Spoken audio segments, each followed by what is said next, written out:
All right, Bing Bang. Today is Wednesday. It's April 26th. Welcome to the Dog Walk presented by Barstool Sports. I'm joined in studio here by Chief, and we are also joined on Zoom by the nightly Mr. Clem, because we are doing a first-time classic movie watch. If you listened yesterday, if you saw us on social, we are talking about Monty Python and the Holy Grail. First time viewing for all three of us, except Chief, you said you saw pieces. Yeah, I feel like I've seen clips because there's so many like iconic things. And I remember I used to do a blog that was like when I would do it I did it like 4 or 5 years in a row, like declaring NHL teams dead throughout the year. Like some teams might die on December 1st. Some teams might die. You know, it's just like whenever their season was over. And I would use that clip from right at the beginning of the movie where they're like, it's during like the plague. They got a wheelbarrow and they're like, bring out your dead, bring out your. So like I was like aware of like certain moments of the movie without ever having seen it, if that makes sense. Yeah, it's definitely one of those where watching it, you're like, oh, that's where that's from. That's where that's from. And we'll get into all that. But Clem, I mean, great costume. How are you? Clem, did you like it? Yeah, we can say. So you know me, boys. Whenever we're talking about something here, I try to get dressed up, be a little silly with it, and I realize I just go to my 4-year-old who loves to play like dress up like a lot of he'll go to town. He'll just wear like a Bowser shell on his back and like a Luigi hat and rain boots. He's like Frankenstein from Big Daddy. So I like to dress up, get a little crazy. So I'm wearing his like random night thing that I found 2 minutes before we went live. I thought of this, so I had to do it. It's a visual medium, right? We got the YouTube here, so everyone got to watch the YouTube to watch me look like an idiot. I was a fan of it, but I'm like you guys. It was one of those movies that you'd hear the stuff, and there's even things that like I knew was from the movie, like I knew it was from one of the Monty Pythons. But at the same point, I was always like ashamed that I'd never seen it. And when people would talk about it or would like hit you with a gift from it, you kind of just like ignore it and just hope you didn't get called out. This series you guys are doing. What's the name of this series, Ed? Like the first time watch? Yeah, that's so far working title, first time classic movie watch. And this is the first comedy we've done. We've done Taxi Driver, a drama, and then we did Rambo, First Blood, and action. So, and I haven't seen any of those movies, by the way. So this is like, it's 3 classics that I haven't seen, and I feel like it's a pretty common thing. I think the name of this series should be "Let's Try to Give Rear Admiral a Heart Attack," because I feel like every time he probably sees that, like, guy, I feel like he likes us 3, right? And he's gonna be like, "These fucking guys haven't seen Monty Python." We have him on as like the expert, and he can just talk for hours about it. So it is one of those just like great movies that saw it in 5th grade, 1975. And this is always one that you'd see like best comedy movies ever. It'd always be like number 1 on the list. It's one of, and you just would feel like an asshole not watching it. But at the same point, it's like 10-year-old me, even 20, 30-year-old me was not just going to be like, all right, I'm going to go watch a movie that's from 1975 right now.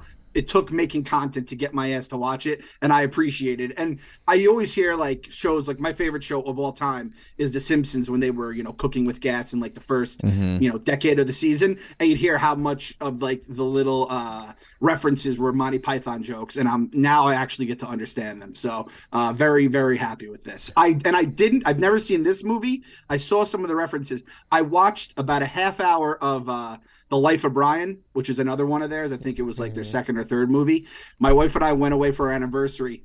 We went to a bed and breakfast, and one of the things they kept mentioning was they had a DVD collection of 3,000 plus. These people wrote that like 1,000 times, and we both settled on Monty Python, Life of Brian. And after like a half hour, we were shot. We were without kids for like the first time in forever, so we just passed out at like 9 o'clock. And I loved that, but it was only like a half hour in, and then the next day we're hiking, we're doing couples things. So I appreciate you getting me, Chief, and all the listeners who just listened for their first time into this world, Eddie.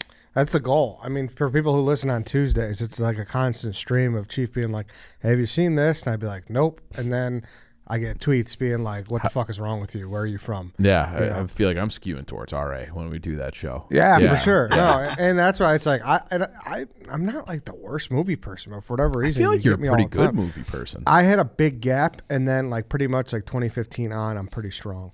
Yeah, I also feel like your movie watching starts with the Goonies, and anything before that just doesn't exist. Yeah, that's kind of true. Yeah, that's so much true. So, Monty Python and the Holy Grail came out in 1975. This fucking thing's almost 50 years old. It's crazy.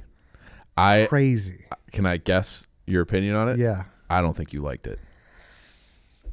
All right. So, Clem, you said you did like it.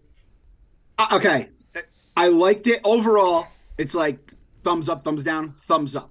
I will say it lost me about halfway. I tuned out like halfway, 2/3 of the way. I don't know what point, but it's like when you're home, start checking the phone, and then I'm like, holy shit, it's been like 15 minutes and I'm kind of just lost. But I was keeping like contact. I knew the story, but it did lose me at some points. I think it starts strong. It ends at the very end strong, but I do think it loses its way at some point for me. I didn't like Completely it didn't have agree. me engaged from start to finish. Completely agree. Okay. Like when they first, the first couple of scenes where he comes out and it's like you hear the clip clop and and it's like, oh, he's just got some coconuts and he's just like kind of skipping along the English countryside. Like that gave me a little chuckle. And then the bring out your dead thing gave me a chuckle. And then when they're like explaining like the king and there's like this like the peasant guy and he's like having like social economic reform, like preaching about like that we have this commune and it's like a democracy and he's like just rolling around in the mud. Like those, like that first 15 minutes, I was like, this movie is like fucking hilarious. Like this is like a great movie. And then the scene with the Black Knight I thought was kind of funny too, where he's like cuts off all his limbs and the guy's just like sitting there bleeding out, being like, I was merely a flesh wound. And it's like some physical comedy, some like, it was like making me laugh. I was enjoying it. I will say I watched it twice. I watched it, it was over the weekend maybe when we had discussed it. And then I watched it again this morning to make sure I was like fresh and everything. I enjoyed it much more the first time. And I will say that I had taken a little substance, a little enhancer that made the movie like funnier. And the first time, okay. And then this morning I was just like sitting there watching coffee, and it was more like Clem, where I was like losing steam as I was watching it. Yeah, so definitely out of the three, this is my third slot for sure. It's not that I disliked it. I'm just interested on how comedies age, right? Because I think that's probably, you could argue, the hardest genre. But jokes are jokes though. So, but although jokes, if you watch like stand up, like the guys who were doing it at the original, it's totally different than what people are doing now. So there is an evolution of this shit, right? And I guess action could be kind of rough because the old like stunts and whatnot could be totally aged and poorly. Like war movies too. Yeah. Where do you think that, like for comedies, where kind of like, because I feel like the 90s ones for me, and maybe it's just because I'm of that age, but like those Adam Sandler movies and the Chris Farley movies, those to me I feel like stand up more than something like this does. And I'm wondering, or even like Caddyshack. Like I think Caddyshack's like very like it's funny, but I don't think it holds up the way that some of these other more modern ones do. So I'm wondering if like kids today look at those Chris Farley movies and be like, those just, they're not funny anymore. Yeah, or do you think they just still appreciate them? No, I think they probably actually, I'd be interested. I don't know. Yeah. But I would just assume the way things go, because everything I kept looking at when I was reading about this afterwards too, I saw the same thing as you guys, and what we've always heard about this movie is that it's one of the funniest movies ever made. And I saw another one that's always on that list is Airplane, another movie I know RA loves. I've watched that probably 10 years ago or something. I made a point to watch that. Yeah. And I kind of felt the same thing. I was like, yeah. Like, it's not that I dislike it. I'm just like, the funniest ever. Like, that's such a crown. Yeah. You know what I mean? That's such an achievement. Where it's just hard for me to be like, I don't see it sitting here in 2023, but I also kind of think that, and maybe when was like the first ever big comedy to hit the silver screen? Like, I feel like, can you think of a comedy from the 60s? I can't. I'm looking here. I just went best comedy movies ever. You know, this is like, this is a timeout. So this is Spinal Tap, Airplane is 2, Life of Brian 3, Annie Hall 77, Groundhog Day 93. Like, and again, some of these movies I haven't seen or seen very limited of. Monty Python, The Holy Grail is 10, and that's 70. These are all old ass movies. Duck Soup, with the dude with the bushy Groucho Marx with the bushy eyebrows and mustache. But it's also kind of weird because I'd say I can't even like name a comedy from like the last 10 years. So I feel like comedy has like disappeared, right? Which I think is partially because of the culture and the way everything has become, right? Like if you want to get canceled, make a comedy basically, and that's how you're gonna piss people off. I am like you, Chief. I wonder if like the 90s, I always loved the 90s music and the 90s movies and TV shows, and it's like, is that just because you're gonna love everything from like your early your like elementary school to middle school to high school years, and it feels like that could be the case. I will say though, Eddie, I watched Airplane recently. It's one of my favorites, and it held up for me pretty well. So maybe it's just that could just be in the eye of the beholder. You know what I mean? Yeah. And listen, I'm not saying these movies are bad at all. I'm just saying they have such hype garnered to them, like so much hype fostered with them, that it's hard to live up to what people say about them. You know? And to my point, like, were they even making comedies in the 60s? The number, I haven't seen all of these, but the number 3 ranked comedy per the one website at least was The Graduate. When I wouldn't even consider that a comedy. I don't know if have you seen that? Probably not.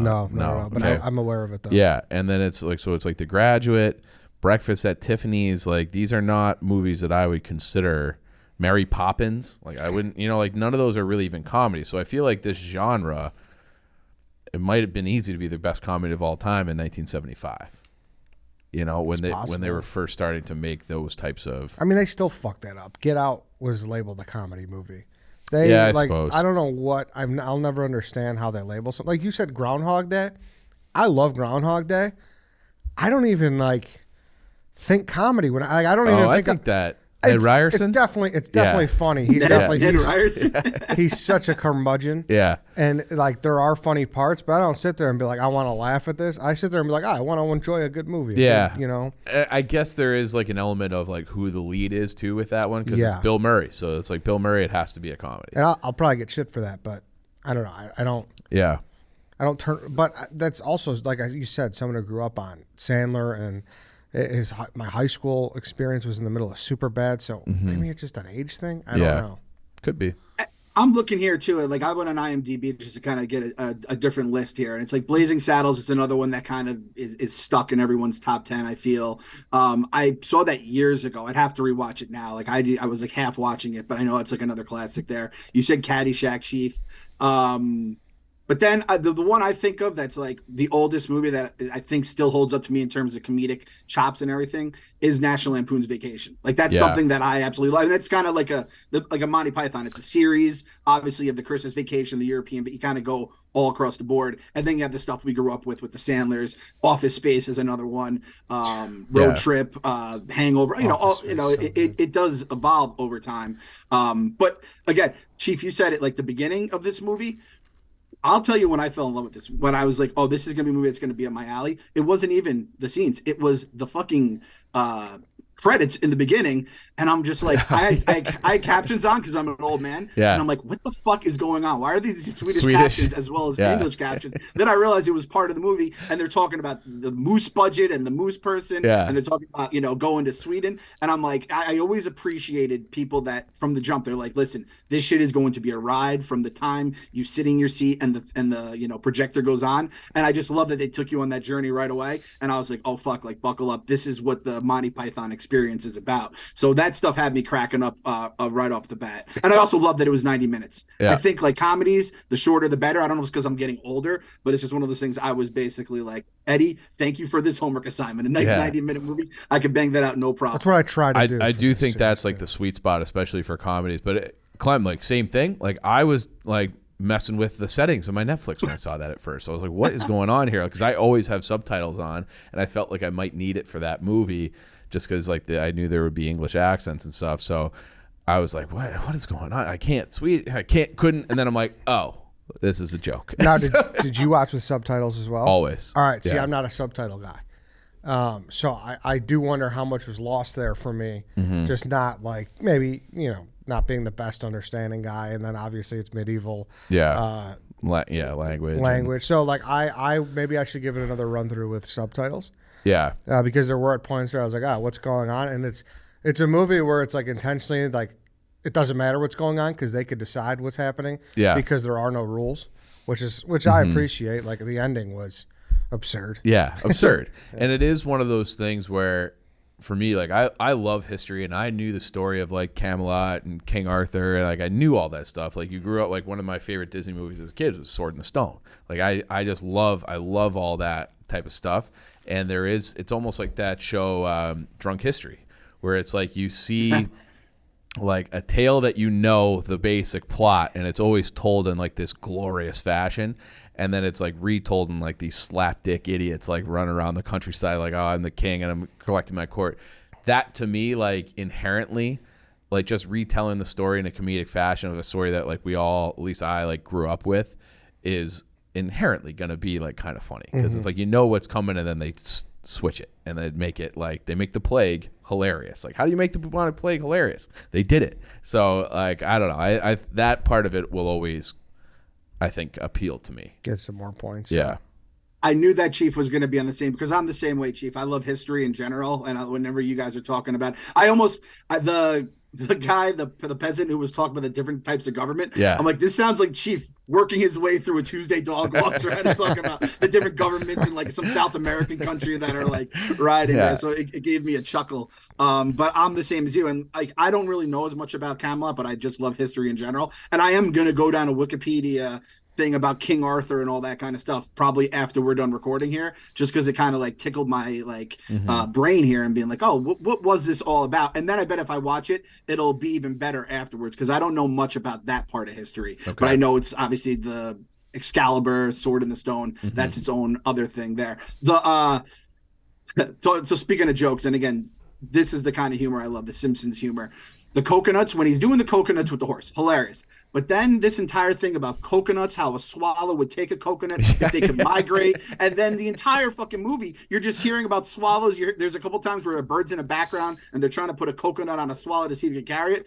It's like that thing that probably the 100th time viewing, you're still picking up new stuff. Yeah. That is probably where the people who love this movie that are motherfucking us right now are like, guys, you have to watch it 99 more times. Trust me, you're going to really love it. No, like all those little callbacks to the opening line about the sparrows and like the migratory birds and all that. It was like hilarious. Like, how did you even get those coconuts up here? You know, like it's a tropical. It's like, what do you mean? So that whole, there was like little chuckles throughout, but I feel like basically once they like break for like those weird like cartoon like song portions where they're like narrating over it.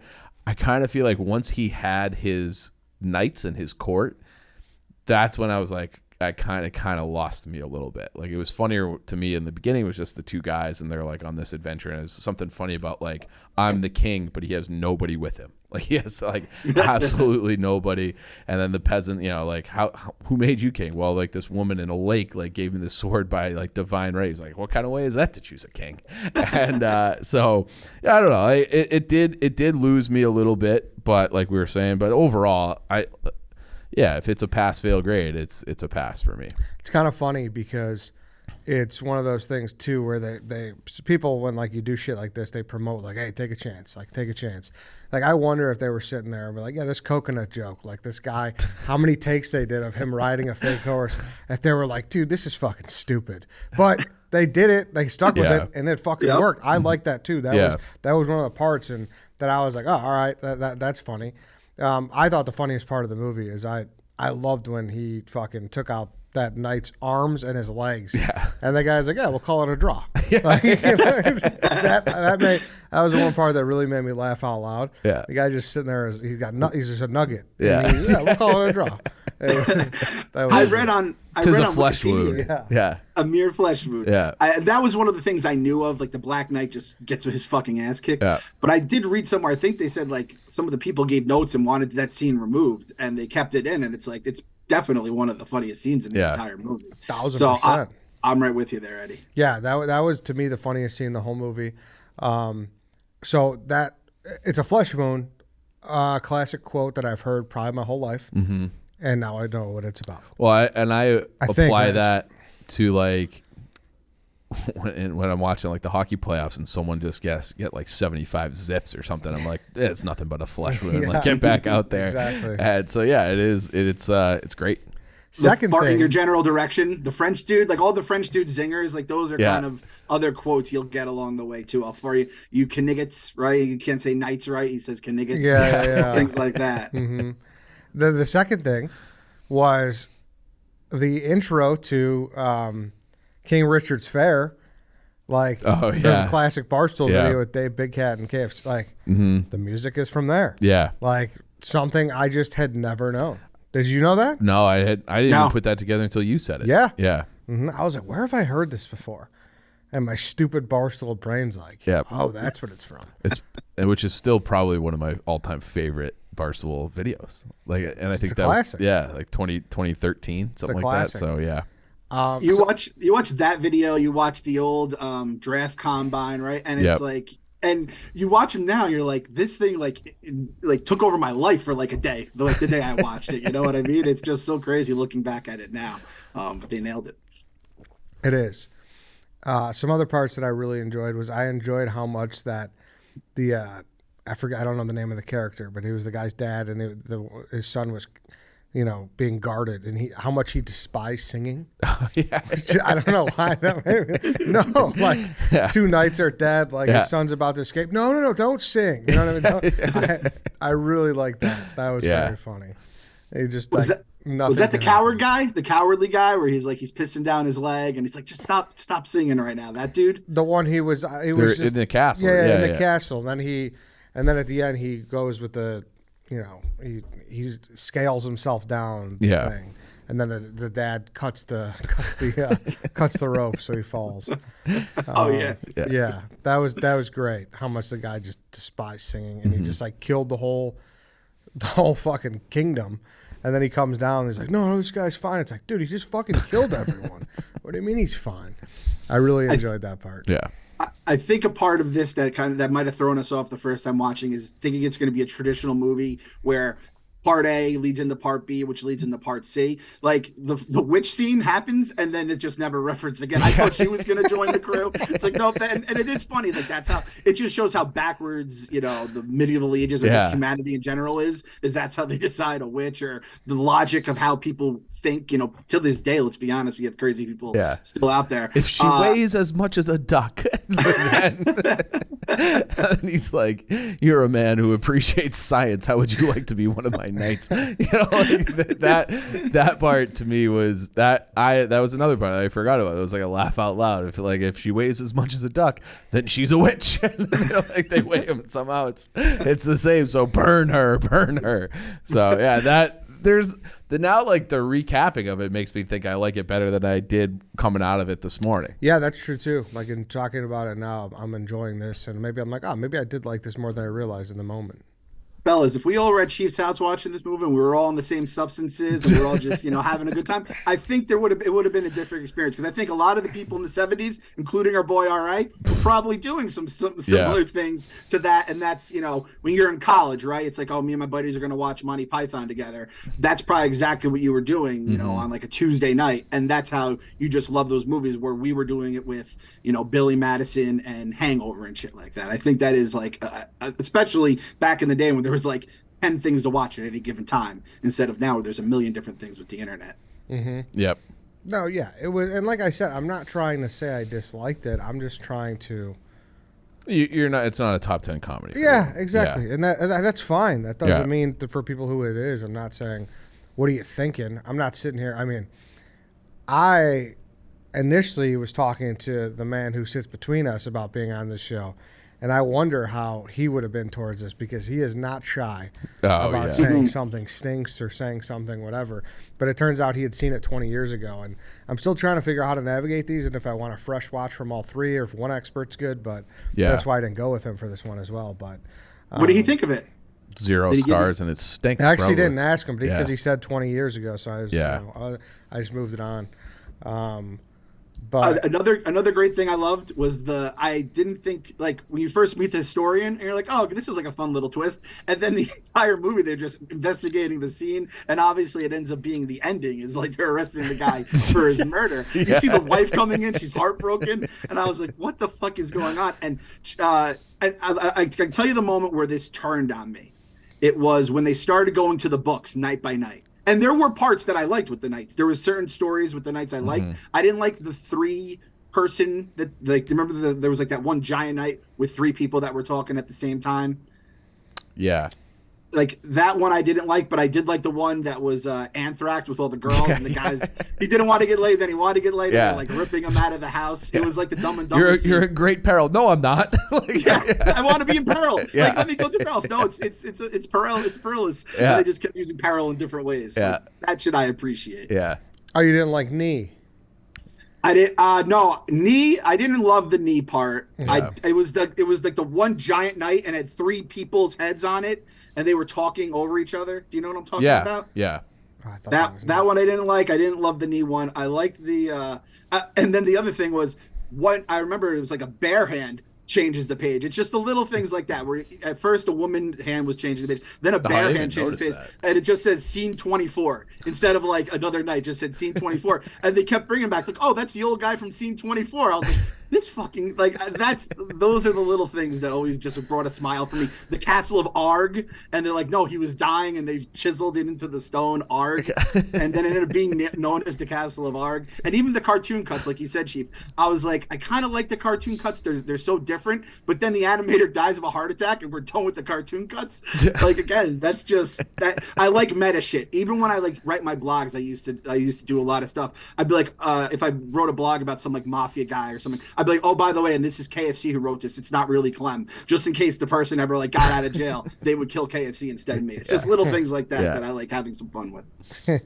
No, and you know what? You saying that makes me think maybe I just need to watch it again because I really do love shit like that. Let's do this again next week. Like, yeah, same shit, same movie. Yeah, we'll just have a bunch of different parts.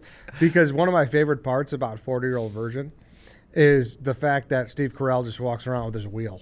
You know, like something about him just locking up his bike and bringing the wheel into the electronics shop just makes me laugh. Yeah. It's like a little subtle, like, this fucking nerd carries his wheel. Like, how much dorkier can this guy be? Yeah. That's so fucking funny to me. So, like, the bear turn, like, shit like that, maybe I just need to, pay more close attention to. So I like the idea after watching this of doing, like, our own like historical sketch comedy and just making Dave be like the main character in all these. Like he's John F. Kennedy in the back of a thing. Like he's just I don't know. I think his face just cracks me up, and I feel like dressing him up, like if he was wearing like the crown suit that Clem has on, I feel like it would give me a chuckle. Yeah, it's like when KB and Nick and Donnie dressed him up as Michael Moore for their Rediscovering America. It was very funny. And the best part about Dave is he could be the straight man, and it would just play as much as if he was in on it because he's Dave. He's like just a bull in a china shop. He gets all fired up about stuff. I will watch that series, Chief. So you start working on it, buddy.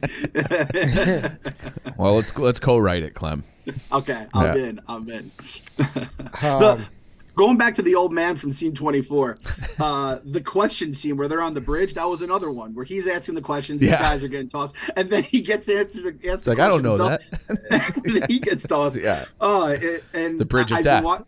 The Bridge of Death, yeah. And I've been watching The Simpsons with my daughter recently. She just I was watching it one day, and she came in the room, and she used to watch them when she was younger, but she probably shouldn't have been watching when she was like barely understand English. And now she's watching them, and there's just so many like subtle things. I'm like, this is the kind of comedy you need to get, and it's just layered stuff like that it doesn't make sense if it was like a real comedy, but it doesn't. How do I say this right? There's one scene where they're like, it doesn't have to be realistic for it to be funny. Homer's saying that as another Homer is walking to the door because it's just like it's being meta. It's being like a joke within a joke. So that's why this like movie was made for me. And I think there's the Venn diagram of Monty Python fans and Simpsons fans is probably pretty close to a regular circle. Yeah, probably.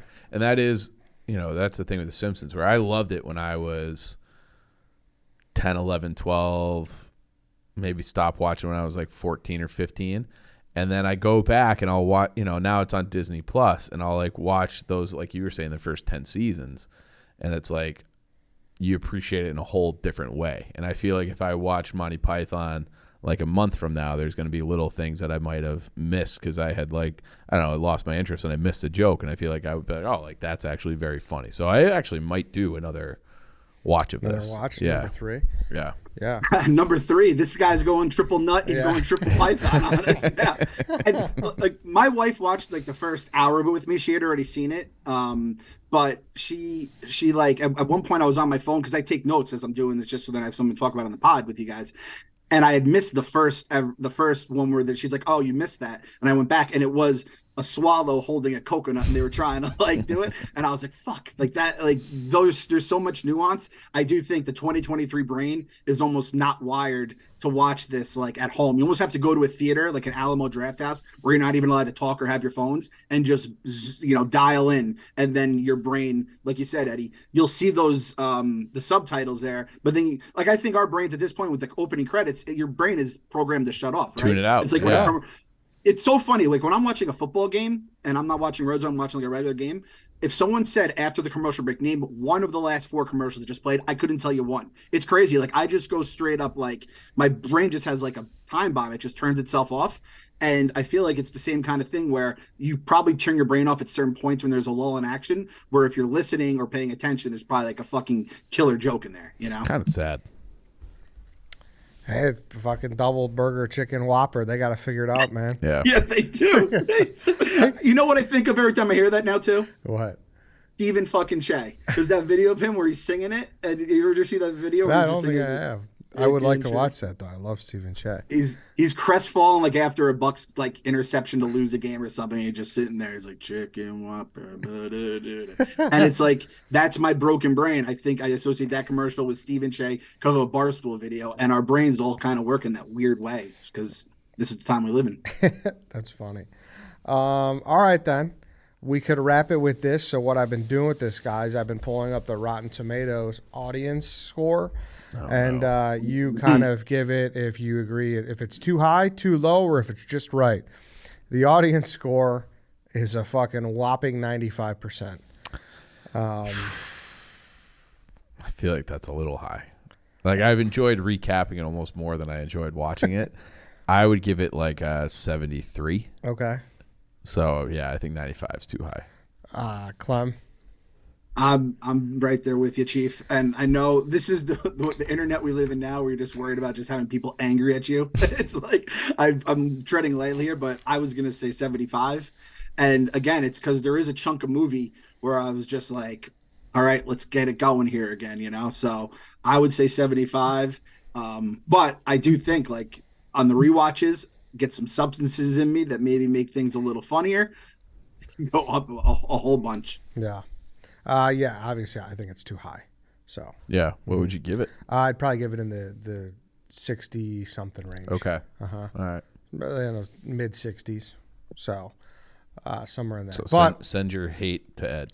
like I said though, it's not indicative. It's just it's 50 years old, and it's. What's your number one comedy? It's a good question. I mean, like modern day, like Superbad's probably number one.